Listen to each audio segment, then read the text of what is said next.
Hello mga Mars! Ito yung mga kaganapan namin kahapon, araw ng Martes. Makikita at mapapanood ninyo kung ano yung mga pangkaraniwang trabaho namin ni Mister araw-araw tuwing umaga. Pagkagising ko nga ng alas 5 ng madaling araw, ay nagsalang na ako ng sinaing. Isinalang ko na rin yung mga pakuluin ko na sopas, macaroni, spaghetti at yung palabok. Lahat kasi ng mga noodles na ito ay kailangan pakuluin at palambutin. Nang maisalang ko na lahat, si Mister naman ay kakagising lang at ang sabi ko sa kanya na bantayan niya yung nakasalang ko at ako ay maliligo na muna. At pagkatapos kong makaligo, makapagbihis ay balik agad sa lutuan. Magsusuot na ako ng apron, hairnet, at handa na sa pagluluto si Mars. At sa video ko na ito ay mapapanood ninyo kung paano naman yung paraan ko ng pagluluto sa aking paninda na palabok. Itong noodles ng palabok, bago mo ito mapataba o mapalambot, kailangan talaga ay mababad mo siya ng matagal na oras sa tubig. Kaya naman, bago kami matulog sa gabi, ay nagbababad na kami ng noodles ng palabok sa isang kaldero o kaserola na maraming tubig.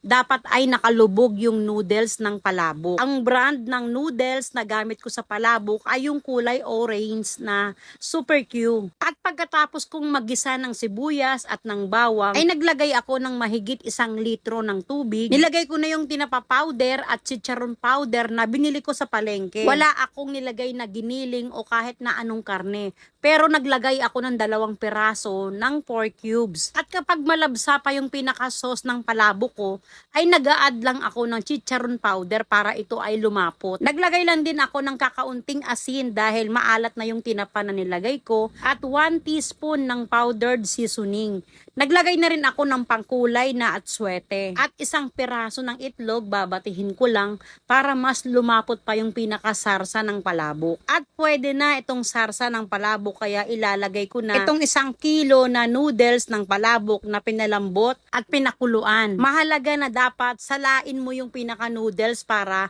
tumulo yung tubig at hindi masyadong masabaw kapag nilagay mo doon sa pinaka-sauce ng palabok. Ito yung madalas na tinatawag nilang pansit malabon o pansit luglog kung tawagin nga sa amin. Pero mas nasanay akong tawagin itong palabok. Ang pinagkaiba po kasi ng palabok, ito yung nakahiwalay yung sauce na ipinapatong o sinasarsa sa ibabaw ng noodles. At yung pansit malabon naman na tinatawag, pwede ring pansit luglog kung tawagin, ay ito naman yung nakahalo na yung sarsa. At ang noodles ng pansit malabon ay medyo mataba kesa doon sa pansit palabok. At napanood nyo nga kung paano ko gawin o lutuin yung aking ordinaryo na pansit palabok na paninda ko sa aming kainan tuwing umaga. Ang benta ko sa isang order ay 20 pesos at sa kalahati ay 15 pesos. At sunod-sunod na ang luto namin sa aming mga panindang pansit sa almusal. At itong pinakahuling nakasalang ay yung pansit canton, kaya pwede nang magbukas si Mister ng aming kainan. Ito yung mga trabaho o gawain namin ni Mister tuwing umaga. Noon pa man nang kami ay magsimula sa pagbebenta ng pagkain, ay ito na yung pinaka-routine ng pang-araw-araw na buhay namin ni Mister. Gigising kami ng maaga para magtrabaho, lalo na kapag meron kaming tanggap na pa-order o kaya mga gawang kakanin, ay maaga talaga kaming gumigising. Kaya naman kami tinatanghali minsan gumising dahil sa sobrang pagod. Ang kagandahan lang mga Mars dahil sarili namin itong hanap buhay. Hindi kami nangangamuhan kaya walang magsasabi sa amin na tanghali na!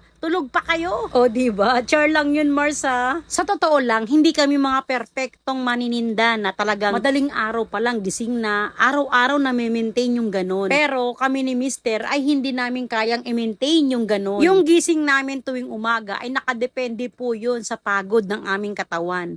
Minsan kasi meron kaming araw na sobrang pagod na pagod kami dahil sa dami ng trabaho. Lalo na nga kapag marami kaming tanggap na pa-order. At nang nakadisplay na yung aming mga panindang almusal na pansit, ay eto namang mga pang-breakfast na ulam yung ginagawa namin ni Mister. Sa araw na ito ng Martes ay wala kaming mga lutong mga kakanin at wala rin kaming tanggap na pa-order sa araw na ito. Kaya kahit papaano ay nakakapagpahinga din ako sa luto. Kapag naman sumasapit yung ganitong mga araw, wala gaanong luto nagluluto, dito namin ginagawa ni Mister ang pamimili sa mga kailangan sa tindahan. Ito rin yung mga araw na sinasamantala namin ni Mister na kami ay lalabas o kaya ay magkakape. Para kahit minsan naman makalabas kami ng tindahan, hindi yung puro na lang trabaho at tindahan. Sa mga oras nga na ito ay dalawa lang kami ni Mister ang tao ng tindahan at yung isa naming helper na tagahugas. Hindi na muna kami kumuha ni Mister ng helper pa. Tama na muna yung isang helper. Gusto ko sanang kumuha pa ng another na helper. Yun nga lang parang ang hirap magtiwala, Mars. Nakakadala talaga kahit gaano ka pa kabuti. Talagang merong mga tao na hindi marunong mag-appreciate ng mga ginagawa mo para sa kanya. Kaya naman hindi na muna ako naglagay ng paskil ng wanted helper. Siguro darating din yung araw o panahon na yung tamang tao na yung ibibigay sa akin ng Diyos. Kahit dalawa lang kami ni Mister dito kapag umaga,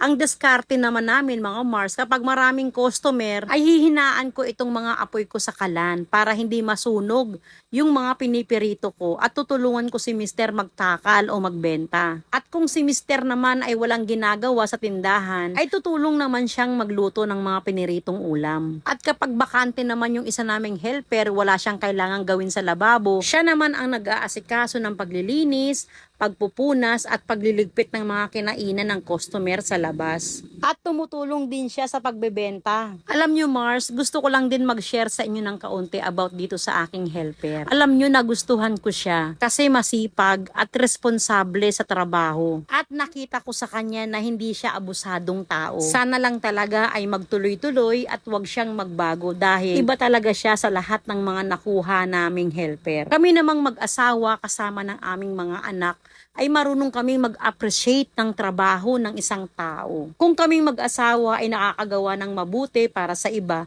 paano pa kung yung taong yun ay nakakatulong sa mga gawain o trabaho pa namin? At sana lang makakuha pa kami ng ganitong klase ng helper katulad niya. Ang pinakakatuwang namin ni Mister sa tindahan ngayon ay yung aming mga anak hanggat wala pa kaming nakukuhang tindera. Sa mga oras na ito ng alas 9 ay kailangan lang mamili ni Mister sa palengke. Paiba-iba yung oras ng kanyang pamimili. Minsan madaling araw, minsan naman tinanghali na kagaya nga sa oras na ito. Alas 9 na mamimili pa lang siya. Ang oras naman ng balik ni Mister galing palengke ay nasa 10:30 hanggang 11. Habang si Mister ay namimili, ako naman ay magluluto na ng mga karne na nabili pa ni Mister nung isang araw. Ito yung diskarte namin ni Mister. Habang siya ay namimili, ako naman ay mag-uumpisa ng magluto. Sa tuwing namimili si Mister, sinosobrahan niya ang pagbili ng karne para merong naiiwang stock sa ref. At yung naiiwan na stock sa ref, yun ang niluluto ko, Mars. At dito nga ay pinapakita ko sa kanya yung mga nilista ko na kailangan ay mabili niya yung mga karne na kailangan ko sa pa-order. Sayan sa mida.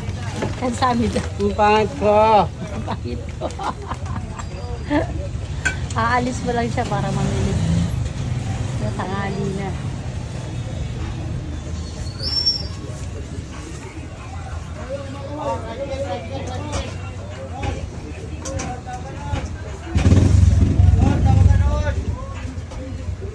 Ito yung dahilan kung bakit hindi ako pwedeng sumama mamili kay Mister. Kasi nga, meron din akong trabaho na kailangan gawin sa tindahan. Nakakasama ako sa kanya mamili kapag sarado yung aming kainan. Masyadong mahaba ang video ko na ito, kaya part 1 lang ito, Mars. Meron pang part 2. Kaya naman, salamat mga Mars. Follow for more. God bless.